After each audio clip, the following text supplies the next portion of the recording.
Estamos en Romanos 4. Ya hemos visto la mala noticia, ahora vamos a ver la buena noticia.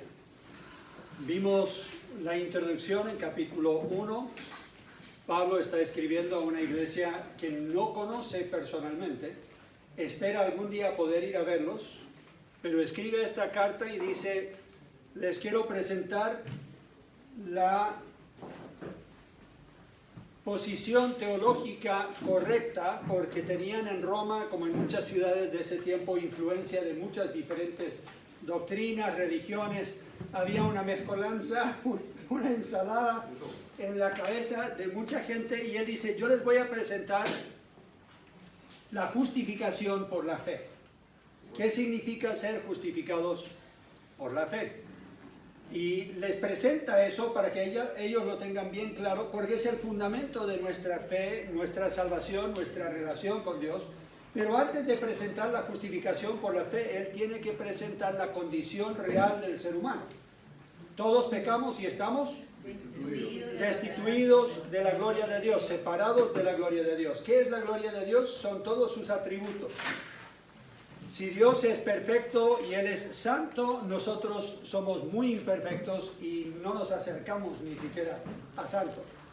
Entonces, todo lo que es la gloria de Dios, nosotros estamos muy lejos, muy separados de la gloria de Dios. Y eso es lo que presenta en el capítulo 2, bueno, la última parte de capítulo 1 y después capítulo 2 y capítulo 3. Pero ya llegando a finales del capítulo 3, él dice en versículo 1... pero ahora, aparte de la ley, se ha manifestado la justicia de Dios, testificada por la ley y los profetas.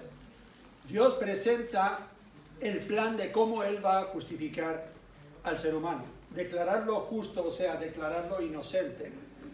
Porque Cristo tomó la culpa sobre la cruz, y ese es el punto que quiere presentar el apóstol Pablo en los primeros capítulos. Y tenemos esta palabra que vimos la semana pasada, que es la palabra dikaiosune, que significa la cualidad de siempre estar en lo correcto. No tener tanto la razón, sino siempre hacer lo correcto, vivir lo correcto, hablar lo correcto, y solamente Dios es completamente dikaiosune, solamente Él es completamente bueno. Pero Él nos declara buenos, Él nos declara justos, por medio de Cristo Jesús. Ahora, hay un proceso por el cual nosotros pasamos, que es lo que llamamos nosotros la santificación. Y es porque, aunque en nuestra posición en Cristo somos considerados justificados, somos declarados inocentes, todavía no somos completamente inocentes. ¿Hay alguien aquí que sea completamente inocente de maldad? No, seguimos nosotros pecando, aun si no es por comisión, es por omisión. La Biblia dice: el que sabe hacer lo bueno y no lo hace, es pecado. Podríamos por ahí quizás decir que la pereza es pecado, porque uno dice: ya, yo sé que debería, pero ¡ay, qué pereza! Me quiero quedar en la cama. Entonces, lo que tenemos que enfrentar es la realidad de que nosotros, aún habiendo sido declarados justos ante el Señor en posición, todavía vivimos en un cuerpo imperfecto, con una mente imperfecta, y todavía tenemos la tendencia de no siempre estar el 100% de acuerdo con Dios y obedecerle en todo. Entonces tenemos una justificación posicional, pero también tenemos una personal, donde estamos creciendo en santidad. Como dice 2 de Corintios, capítulo 7, versículo 1, perfeccionando la santidad en el temor de Dios. Porque sabemos que algún día le vamos a rendir cuentas a Él. Aún como sus hijos, nosotros estamos en este proceso de santificación. Ahora, ¿cómo asumimos nosotros esta nueva identidad de ser santos ante Dios o ser declarados justos? Es por fe. Yo simplemente tengo que aceptar de que Dios, el dador de la ley, también acepta que Cristo pagó mi pena, mi condena, y me acepta por fe para que yo pueda estar bien delante de Él, pueda tener esa reconciliación con Él, ya no sea culpable delante de Él. Entonces, le creemos a Dios por lo que Él nos dice y demostramos que le creemos al vivir otra vida. Y eso es lo que vemos en el resto del libro de Romanos. Comenzando con Romanos capítulo 4, que es el ejemplo de Abraham. Y hablamos de Abraham como el padre de la fe. Y lo decimos porque Él es el padre de todos los que viven por la fe. Aun si nosotros no somos descendientes literales de Él, si no hemos descendido, si no podemos comprobar que somos descendientes de Él y de Isaac y de toda su descendencia, no somos del pueblo judío, aún así nosotros podemos decir que somos sus descendientes porque somos hijos de Dios por la fe, como lo fue Él. Y entonces Pablo acá en Romanos capítulo 4 presenta algunos argumentos específicamente para los judíos que se van a hacer algunas preguntas. Porque había judíos también en la iglesia ahí en Roma, y ellos se van a preguntar, pero ¿cómo es esto de la justificación? Porque tenemos a Abraham que seguramente fue justificado por sus obras. Si alguien va a ser justificado por obras, va a ser Abraham. Y tenían a ellos a Abraham como superhéroe, o sea, el padre de la fe. No hizo nada indebido, pero sabemos que fue un hombre imperfecto. Que hubieron momentos en su vida que él se rió aún, como su esposa se rió cuando Dios dijo tendrás un hijo y tendrás muchas naciones que nazcan de ti. Cuando llegó a cierto lugar y tenía miedo de que se iban a tomar a la fuerza a su esposa porque era una mujer bella, aún con la edad que tenía, qué mina tendría que haber sido para que él dijera, uy, qué temor tengo yo de que se lleven a mi mujer y me maten a mí. Entonces, ¿qué dijo él? Que era su hermana, que era una media mentira. O una media verdad, porque ella era media hermana. Entonces él dijo, no, di que eres mi hermana. Y puso él en peligro la promesa de Dios que de ella iba a nacer el que algún día sería el antecesor del prometido Mesías. Entonces él pone en peligro eso al decir, ya, por temor de que me hagan algún daño, en lugar de confiar de que Dios también lo podía proteger, más bien le dice, esta mentirita piadosa te pido que digas para que me salves la vida. Y entonces Sara y Abraham no eran perfectos, pero los judíos eran expertos en ignorar esas cosas en la vida de sus héroes, por decirlo así, para poder ellos decir, nosotros como hijos de Abraham, somos justificados ante Dios. Porque tenemos a Abraham como nuestro padre. ¿Y qué dijo Jesús? De estas piedras Dios podría hacer hijos de Abraham. Así que eso realmente no es una base sobre la cual deberían ustedes estar basando o la fe que deberían tener en eso. No es la fe real para la salvación. Entonces tenemos aquí a un Abraham que le cree a Dios y por eso Dios le cambia el nombre. Y le da otro nombre y dice, ahora será llamado Abraham, que significa padre de naciones. Y le da una nueva identidad, de la misma forma que a nosotros nos da una nueva identidad cuando hemos creído en Cristo. Creemos que por Cristo podemos ser declarados justos ante Dios. Y Él dice, ahora yo te voy a dar una nueva identidad. Ya no eres enemigo, sino eres hijo. Te voy a adoptar, vas a ser parte de mi familia, ya no estás perdido en tus pecados y alejado de Dios, sino que estás cercano a Dios y ya eres acepto en el amado. Así que tenemos nosotros que vivir en esa nueva identidad. Y de eso se trata el capítulo 4 de Romanos. Ellos preguntan, ¿pero qué de nuestro padre Abraham? La ilustración de Romanos 4 contesta esta pregunta para los judíos. Todo judío nacido o prosélito quería saber. Ahora, ¿quiénes eran los prosélitos? ¿Se acuerdan? Los que se convertían a la religión. Los que se convertían a la religión judía. Entonces ya llegan a creer ellos en el único soberano Dios, uno solo, que en ese tiempo era radical ese pensar porque todos tenían múltiples dioses. Entonces ellos llegan a conocer al supremo Dios, creador del universo, creen en Él y comienzan ellos a practicar la religión judía. Y ellos van a decir, Abraham fue circuncidado, él pagó diezmos, él fue obediente a Dios hasta el punto que estaba dispuesto a sacrificar a su hijo. Entonces, ¿qué más quieres? Si alguien va a ser justificado por sus obras, seguramente Abraham no fue. Si alguien se gana el cielo, tiene que ser Abraham. Pero Pablo dice, no puede ser así. Las promesas de Dios para Abraham eran básicamente tres. Que él iba a ser justificado, fue declarado justo ante Dios. Que él iba a recibir una herencia. ¿Cuál iba a ser esa herencia? La tierra prometida. Y después iba a recibir una posteridad. O sea, sus descendientes iban a ser como la arena del mar, como las estrellas del cielo, y que en esa posteridad tendría él uno que iba a nacer que sería una bendición para todas las naciones, hablando del Señor Jesucristo. Y él le creyó a Dios, y por creerle a Dios, le fue contado por justicia. El apóstol Pablo presenta sus argumentos para contestar esta pregunta. ¿Qué hizo Abraham para recibir estas tres cosas que Dios le promete? ¿Hizo algo? Los judíos decían que sí. Pablo dice, no. Y ahí vamos a ver en los primeros 12 versículos, leamos Romanos capítulo 4. Dice, ¿qué pues diremos que halló Abraham nuestro padre según la carne? O lo que él hizo en su carne. Porque si Abraham fue justificado por las obras, tiene de qué gloriarse, pero no para con Dios. Porque, ¿qué dice la Escritura? Creyó Abraham a Dios y le fue contado por justicia. No dice, y Abraham fue constante en sus obras. No dice, y Abraham obedeció a Dios. No dice que él fue justificado por sus obras, pero vamos a llegar a lo que dice Santiago en unos momentos. Lo que dice es que él le creyó a Dios y le fue contado por justicia.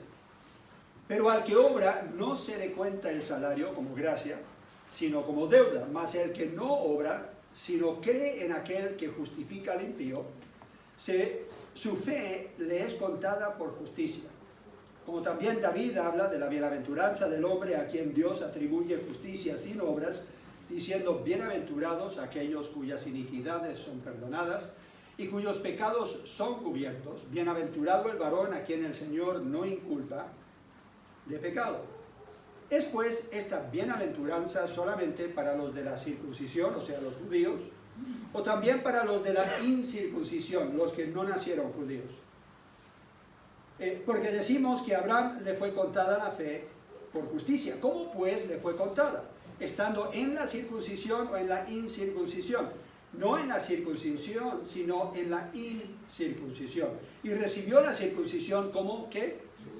Como una señal.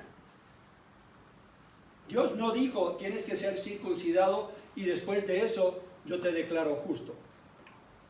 No, era una señal de lo que Dios ya le había dicho y que él ya le había creído a Dios. Entonces ya era una señal como el bautismo. Hay mucha gente que dice, ya, pero tienes que creer y ser bautizado. Porque hay dos versículos en Hechos que dice básicamente eso. Cree en el Señor Jesucristo, sé bautizado y serás salvo. En ese orden. Entonces la gente dice, ya, entonces yo tengo que creer y tengo que ser bautizado para ser salvo. Pero entonces sería en base a una obra. Sabemos que la Biblia enseña claramente que la fe es lo único que necesitamos para salvación. Pero el bautismo es ¿qué? Es una señal de que hemos creído. Lo que Dios ha hecho ya en nuestra vida. Morimos al viejo hombre o a la vieja mujer y nacemos a una nueva vida en Cristo Jesús. Lo que ya Dios ha hecho en nosotros en forma invisible, nosotros en forma visible estamos dando testimonio público. Es lo mismo con la circuncisión. Él estaba diciendo, ahora yo voy a hacer esto en obediencia a Dios para demostrarles a todos que yo soy separado para Dios. Entonces le fue contado por justicia, no porque se circuncidó, sino porque le creyó a Dios. ¿Qué significa esa palabra contado? Bueno, es una terminología de contabilidad o un término legal, donde ya nosotros a tu cuenta te vamos a depositar esto para cubrir la deuda y así ya técnicamente no tienes deuda. No hay deuda porque ya se estableció que hay suficiente para cubrir esa deuda. Es exactamente lo que Cristo hizo por nosotros. Delante de Dios, en términos legales, Él como el juez dice, la paga del pecado es muerte. Entonces, para nosotros recibir la dádiva de Dios, el regalo de Dios, alguien tiene que morir. Tenemos que morir nosotros o tiene que morir alguien en nuestro lugar. Cristo murió en nuestro lugar y nosotros depositando nuestra fe en esa muerte, podemos llegar ante el trono de Dios, el juez justo, y decirle, yo creo que Cristo ya depositó en mi cuenta suficiente para pagar la deuda, para que yo no tenga que morir por mis pecados. Y Cristo acepta eso. Y el Padre acepta eso. Y el Espíritu Santo acepta eso, porque es el plan de Dios Trino desde el comienzo de la creación. Es más, antes de la creación de Dios, dice la Biblia, Él ya era crucificado en la mente de Dios. Este era el plan desde el comienzo. Estábamos hablando el Orlando y yo acerca de eso. ¿Y cómo es posible que Dios, sabiendo todo de antemano, permite que surja la maldad? ¿Y de dónde surgió la maldad? ¿Y de dónde surgió Satanás? ¿Y por qué Dios creó a Satanás sabiendo que él se iba a revelar y que todos esos ángeles se iban a revelar? En la mente de Dios, Él quiso crear el mundo tal y como está en este momento, para su gloria. ¿Podría haber sido glorificado Él en un mundo perfecto donde nadie jamás peque? Él decidió que no. Nosotros creemos que sería bacán intentarlo, ¿sí o no? Pero Dios decide que no. Él quería dar plena libertad a los ángeles y a otros seres creados, los seres humanos, para decidir si vamos a seguir a Dios o no le vamos a seguir. Entonces, Abraham decide seguir a Dios y creerle a Dios. Y en su forma imperfecta obedece a Dios. Y en esa forma imperfecta está demostrando que Él está en el mismo peregrinaje que cada uno de nosotros. Estamos en nuestra imperfección buscando agradar a Dios por nuestras obras, no para ser salvos, sino porque ya hemos sido declarados justos y aceptos a Dios. Eso explica entonces los versículos 4 y 5. ¿Qué dicen los versículos 4 y 5? Si estamos hablando de esta terminología y le fue contado por justicia en el versículo 3, es por eso que el versículo 4 dice, pero al que obra no se le cuenta el salario como gracia, sino como ¿qué? Como deuda. Entonces sería como si Dios está diciendo, ya, tú has hecho esta cantidad de obras, entonces yo te doy esta cantidad de salvación, como pago. Pero no es ese el trato que Dios está haciendo con nosotros. Porque nadie puede cumplir la ley a la perfección en primer lugar, y segundo lugar, nadie puede hacer suficientes obras para borrar sus pecados. ¿Cuántas obras buenas tendríamos que hacer para borrar nuestras malas obras? O los malos pensamientos. Imposibles. Pero nosotros pensamos que quizás hay una forma de que Dios pueda aceptarlo, y Dios dice, no hay suficientes buenas obras que hagas. Es más, si somos honestos, a veces hacemos buenas obras de mala gana.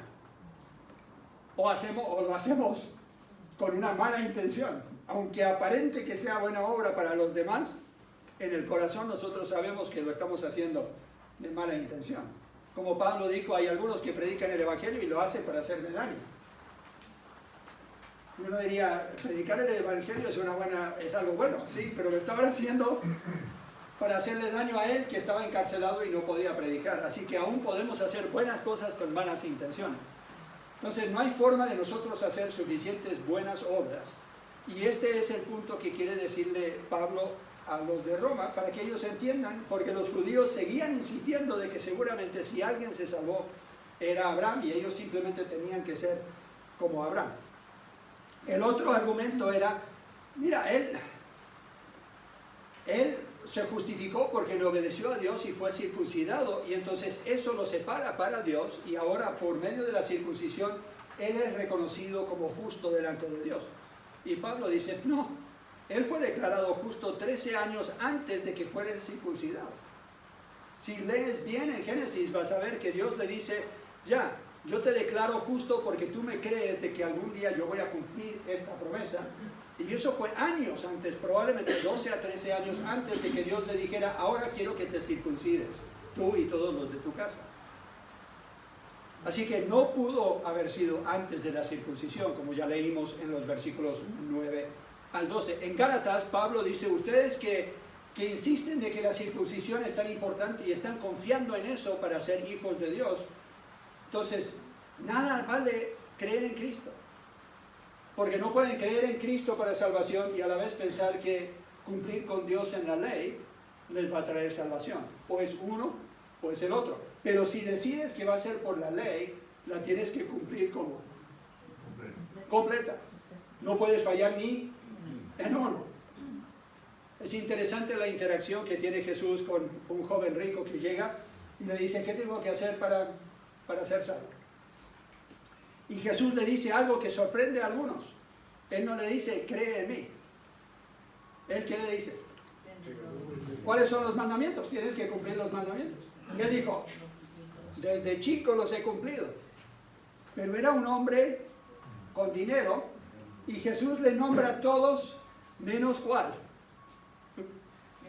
El que tiene que ver con el amor al dinero por encima del amor a Dios. No tendrás dioses ajenos delante de ti, no vas a desear la mujer de tu vecino o sus posesiones o lo que sea. No le nombra eso en el cual él está ya pecando. Entonces él dice, no, yo he cumplido toda la ley. Y la Biblia dice que Jesús lo amó, aunque le acaba de mentir, le acaba de exagerar. Y nosotros muchas veces nos justificamos, como los judíos en ese tiempo, y decimos, total, no soy como el vecino, o no soy, mira en la tele lo que están haciendo, yo no soy como ellos. Pero comparándonos entre nosotros, dice el apóstol Pablo, no somos muy sabios. Si nos comparamos con Dios, entonces ahí sí nos falta mucho. Entonces ellos decían, pero él era circuncidado. No, Pablo dice, no había sido aún circuncidado. Ahora, para ayudarles un poco a entender la diferencia entre Romanos y Santiago, tenemos que ir a Santiago capítulo 2. Esto lo he hablado antes, espero que no sea mucha repetición, pero tenemos que cubrirlo por si acaso alguien no ha entendido esto. Algunos de los que salieron de la Reforma, Lutero, y especialmente Lutero, pero otros, no les gustaba mucho el libro de Santiago, porque estudiaban mucho el libro de Romanos y pensaban que Pablo era superior a Santiago en sus argumentos y decían que Santiago parece que está contradiciendo lo que dice Pablo en la carta a los Romanos, pero no es así. Son dos caras de la misma moneda. Leemos en Santiago 1:14, dice,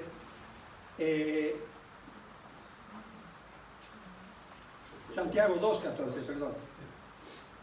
Hermanos míos, ¿de qué aprovechará si alguno dice que tiene fe y no tiene obras? ¿Podrá la fe salvarle? Alguien diría, pero si es por fe. ¿O no? Seguimos leyendo. Y si un hermano o una hermana están desnudos y tienen necesidad del mantenimiento de cada día, y alguno de vosotros le dice, id en paz, calentaos y saciaos, pero no les dais las cosas que son necesarias para el cuerpo, ¿de qué aprovechar? Así también la fe, si no tiene obras, es muerta en sí misma. O sea, habían algunos que habían dicho ya, pero yo creo en Dios, entonces soy salvo. Hay mucha gente que dice eso hoy día, pero no hay una demostración de una verdadera fe. No hay obras que acompañan la fe. Entonces, ¿qué clase de fe es esa? Es simplemente una fe intelectual, vacía, vana. Porque de nada me sirve decir, yo creo que eso es posible, si no deposito mi fe. Es una cosa decir, sí, yo creo que Jesús vino al mundo y murió por los pecados del mundo. Pero si yo no he creído en Él y he depositado mi fe en Él para que sea mi Salvador, ¿de qué me sirve? Entonces, ese es el argumento de Santiago. Pero alguno dirá, tú tienes fe, versículo 18, yo tengo obras, muéstrame tu fe sin tus obras y yo te mostraré mi fe por mis obras. ¿Tú crees que Dios es uno? Bien haces, también los demonios creen y tiemblan. ¿Se van a salvar? Mas, ¿quieres saber, hombre vano, que la fe sin obras es muerta? ¿No fue justificado por las obras Abraham, nuestro padre, cuando ofreció a su hijo Isaac sobre el altar? A ver, ¿cómo es posible eso? ¿Fue justificado por obras? Acaba de decir Romanos que fue justificado por la fe. ¿Son dos conceptos opuestos? No. Son un mismo concepto. Sigamos leyendo. ¿No fue justificado por las obras? Sí. ¿No ves que la fe actuó, ¿cómo? Juntamente con sus obras, y que la fe se perfeccionó por las obras. ¿Cómo demostró Abraham realmente creer a Dios? Con sus obras. La fe siempre obra, si es una fe real. Si es una fe solamente intelectual, de labios para afuera y no de corazón, no va a obrar. Entonces, por eso dice en versículo 23, y se cumplió la escritura que dice, Abraham creyó a Dios y le fue contado por justicia y fue llamado amigo de Dios. Así que tenemos en Santiago y en Romanos dos puntos de vista, pero concuerdan. Uno simplemente apoya al otro y va un poco más allá al definir qué clase de fe se requiere para ser justificado. Y no es que Romanos no lo diga, porque realmente lo está diciendo al demostrar el resto del capítulo lo que Abraham estaba dispuesto a hacer. Estaba dispuesto a seguir en obediencia a Dios, aun cuando no vio cumplido todas las promesas de Dios. Él vio personas como la arena del mar. No, pues. Él simplemente vio que nació su hijo, el de la promesa. Y se cumplió la promesa y Dios le creyó por todo lo demás que todavía no podía ver. ¿Él vio algún día al Señor Jesús colgado en la cruz? No, pero cuando Dios le prometió de que Él nacería el futuro Salvador del mundo, Él le creyó a Dios. Entonces esa es la clase de fe que tenía. ¿Cómo sabemos que le creyó? Porque siguió siendo fiel en todo. Ahora, esto es importante. El judío insistía que el gentil tenía que entrar por la misma puerta que ellos a la justificación, que era la puerta de la circuncisión y cumplir la ley. Eso era lo que el judío decía. ¿Se acuerdan? Pablo tenía este problema y en Hechos 15 tuvieron que decidir qué les vamos a decir a los gentiles. Porque los judíos decían, no, es que hay que predicarles a Jesucristo, sí, pero también tienen que ser circuncidados, tienen que guardar el séptimo día, tienen ellos que guardar la ley. ¿Y saben qué? Todavía existe ese grupo hoy día. Hay bautistas del séptimo día. No son muchos, pero hay algunos que dicen, fenomenal que has creído en Cristo, esa es la entrada. Ahora tienes que guardar la ley. Entonces, ¿es por gracia o es por obras? ¿Es por fe o es por obras? Si ellos lo están ligando a la salvación, tenemos un problema. Están ignorando toda la enseñanza del libro de Gálatas. Entonces, la fe real obra, pero no para ser salvo. ¿Se entiende? Yo soy salvo como regalo de Dios, soy declarado justo ante Dios porque Él, por su gracia y misericordia, permite que yo deposite mi fe en Cristo y su muerte en la cruz para tomar mi lugar y yo no tenga que morir. Después de eso, yo le sirvo por amor, agradecimiento y en forma imperfecta me voy perfeccionando en santidad en mi relación con Él.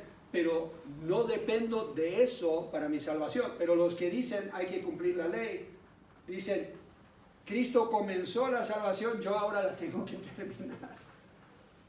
No. ¿Qué dijo Jesús en la cruz? Todo consumado es. Esta la obra ya se hizo.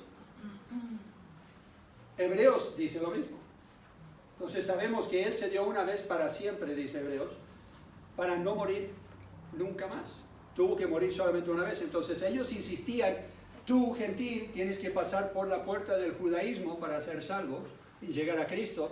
Y Romanos aquí nos está diciendo lo opuesto. Pablo está diciendo, tú judío tienes que ir por el camino de los gentiles y simplemente depositar tu fe en Cristo.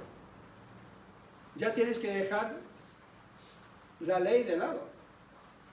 La ley es buena porque te trae a Cristo. La ley es buena porque te hace saber que eres pecador, pero no te puede salvar. Romanos capítulo 4, versículos 13. No solamente recibió la salvación o la justificación por la fe, pero también recibió una herencia. Versículos 13 en adelante. Este es el otro argumento. Porque no por la ley fue dada a Abraham o a su descendencia la promesa de que sería heredero del mundo, sino por la justicia de la fe. ¿Por qué recibió esta promesa? ¿Porque él podía cumplir la ley? No era un contrato que Dios dijo, mira, yo te voy a dar esta herencia, pero tienes que cumplir esta ley. La ley ni siquiera había sido dada aún. Entonces, Fue por la fe que él depositó su confianza completa en Dios, que Dios le dijo, ¿sabes qué? Y no solamente te voy a declarar justo, pero te voy a dar una herencia, te voy a dar esta tierra. ¿Se acuerdan que él salió de Ur de los Caldeos? Y Dios dijo, yo te voy a mostrar una tierra. Y después le dice, donde pisare tu pie, eso todo será para ti y para tu descendencia. ¿Y dónde está el pueblo de Israel ahora? Está en esa tierra. Están regados por todo el mundo. Y esa tierra no era de ellos, pero Dios había prometido que aunque iban a ser esparcidos por toda la tierra, volverían algún día y tomarían posesión de la tierra. Y eso en 1948 se cumplió. Se sigue cumpliendo porque están expandiendo un poco el control que tienen y no tienen todavía toda la posesión que Dios le había dado a Abraham, pero se está cumpliendo. Seguimos leyendo, versículo 14. Porque si los que son de la ley son los herederos, vana resulta la fe y anulada la promesa. La promesa no tiene base. ¿Por qué? Nadie puede cumplir la ley. Si dependiera de que él cumpliera la ley, entonces la promesa ya no se tiene que cumplir, porque él falló, como todos fallamos. La fe no sería necesaria y la promesa es nula, porque no la puede cumplir. Pero si es por fe, entonces no hay transgresión y es por gracia. Seguimos leyendo versículo 15. Pues la ley produce ira, pero donde no hay ley tampoco hay transgresión. Por tanto, es por fe, para que sea por gracia, o sea, el favor no merecido. No hizo obras para merecerlo, a fin de que la promesa sea firme para toda su descendencia, no solamente para lo que es de la ley, sino también para lo que es de la fe de Abraham, el cual es Padre de todos nosotros. ¿Cómo es Padre de todos nosotros?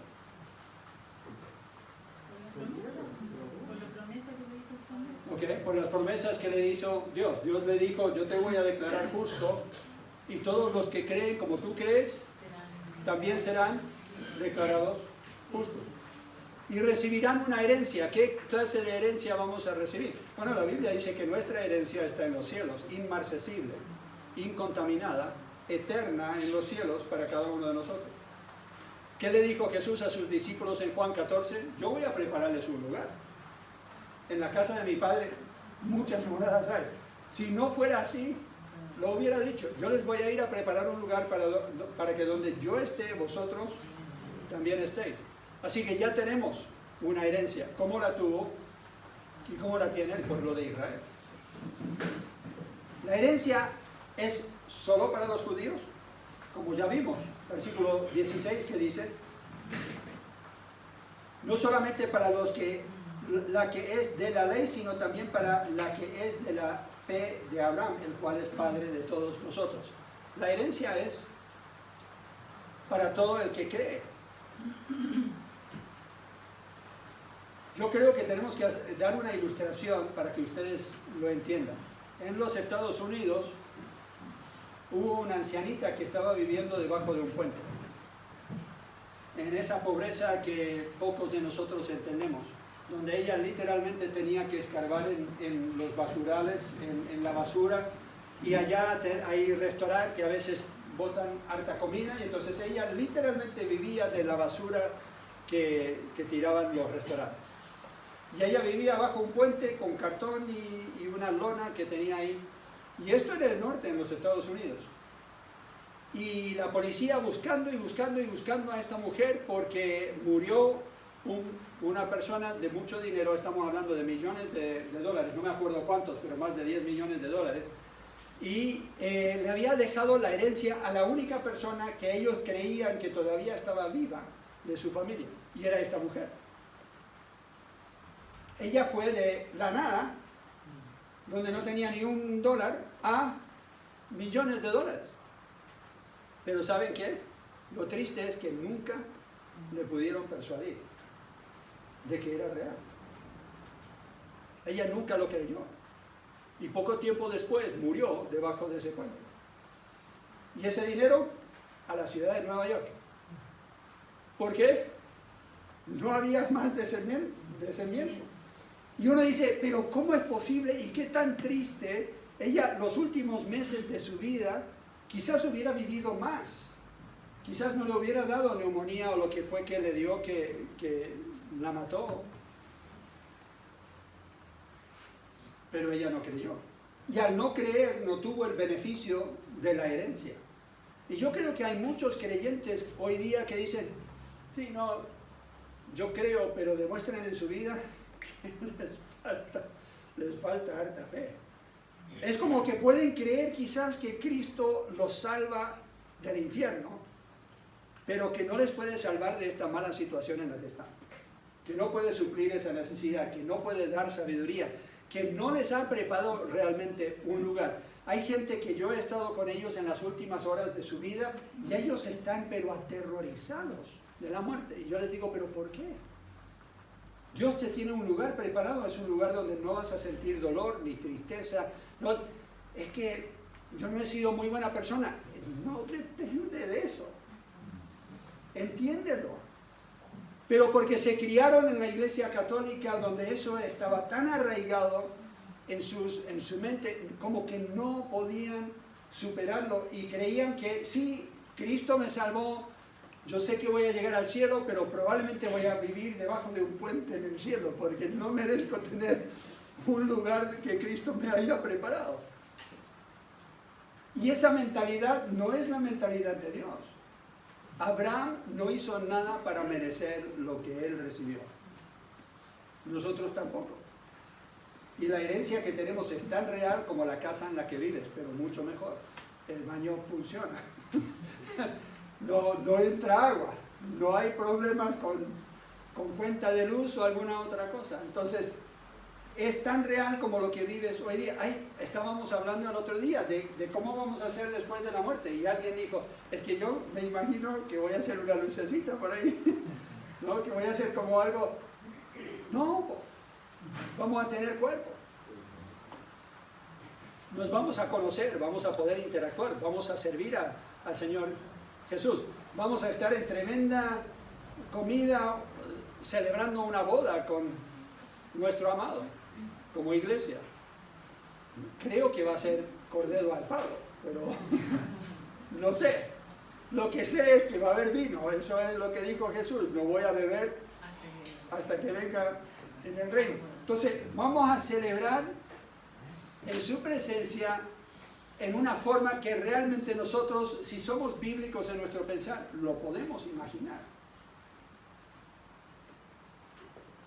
Tercero, Abraham recibió una posteridad, versículos 17 al 21. Como está escrito, te he puesto por padre de muchas gentes, delante de Dios a quien creyó, el cual da vida a los muertos y llama las cosas que no son como si fuesen, porque Dios sabe el futuro. Él creyó en esperanza contra esperanza, para llegar a ser padre de muchas gentes, conforme a lo que se le había dicho, así será tu descendencia. Y no se debilitó en la fe, al considerar su cuerpo que estaba ya como muerto. ¿Te han dicho eso alguna vez? No, ya estás como muerto. Me han dicho viejo. Es muy peligroso preguntarle a los niños chicos cuántos años creen ellos que uno tiene, ¿no? ¿Lo has hecho alguna vez? Hace unos años cumplí 50, por ahí cuando estábamos allá en Síndale. Y le pregunté, dijeron, ¿es su cumpleaños, pastor? Y yo dije, sí, ¿cuántos años crees que tengo? 80, dijo. Yo me quedé, me puso 30 más. Él está casi muerto. ¿Quién va a pensar que va a ser padre? Imposible. Y no se debilitó en la fe, al considerar su cuerpo que estaba ya como muerto, siendo de casi 100 años, o la esterilidad de la matriz de Sara. Tampoco dudó por incredulidad de la promesa de Dios, sino que se fortaleció en fe, dando gloria a Dios, plenamente convencido de que era también poderoso para hacer todo lo que había prometido. ¿Hay algo imposible para Dios? No. Por lo cual también su fe le fue contada por justicia. Él creyó a Dios, dice aquí estos versículos, le creyó sin debilitarse, le creyó a pesar de las circunstancias, le creyó sin dudar, o sea, no era de doble ánimo, es lo que significa ahí, y le creyó por conocerlo como el Todopoderoso. Esa es una buena base de nuestra fe. Si quieres aumentar tu fe y quieres seguir el ejemplo de Abraham, piensa en estos puntos. ¿Qué significa creerle a Dios? Bueno, Primero, no me puedo debilitar en esa fe, porque Dios no cambia, su promesa no cambia. Él es eterno y es por gracia, entonces no es que hoy me lo merezco más que ayer. Y Él es el Todopoderoso. ¿Cuál es la conclusión? Lo vemos en versículos 22 al 25. Por lo cual también su fe le fue contada por justicia, y no solamente con respecto a Él se escribió que le fue contada, sino también con respecto a nosotros, a quienes ha de ser contada, esto es, a los que creemos en el que levantó de los muertos a Jesús, Señor nuestro, el cual fue entregado por nuestras transgresiones y resucitado para nuestra justificación. ¿Cuál es el punto entonces que Pablo al cual él quiere llegar? Nosotros podemos ser justificados igual que Abraham. No tenemos que cumplir una ley imposible de cumplir. Lo que tenemos que hacer es creer. Depositar nuestra fe en el plan que Él tiene, que por medio de la muerte y sepultura y resurrección de Cristo comprobó ser Dios, y su sacrificio fue lo que satisfizo la justicia de Dios. Y por eso Él puede justificarnos. No por nuestros méritos, sino por los de Cristo. Y eso debería llenarnos de el gozo que sintió Abraham cuando vio nacer a su hijo. O aún más. Gracias te damos, Dios, por este tiempo en tu palabra. Gracias por tu gracia y misericordia que nos declara delante de ti inocentes, justificados. Pido, Señor, que nos ayudes a vivir esa realidad, esa nueva identidad, con agradecimiento, con gozo, para que tú seas glorificado en nuestras vidas. Lo pedimos en Cristo Jesús. Amén.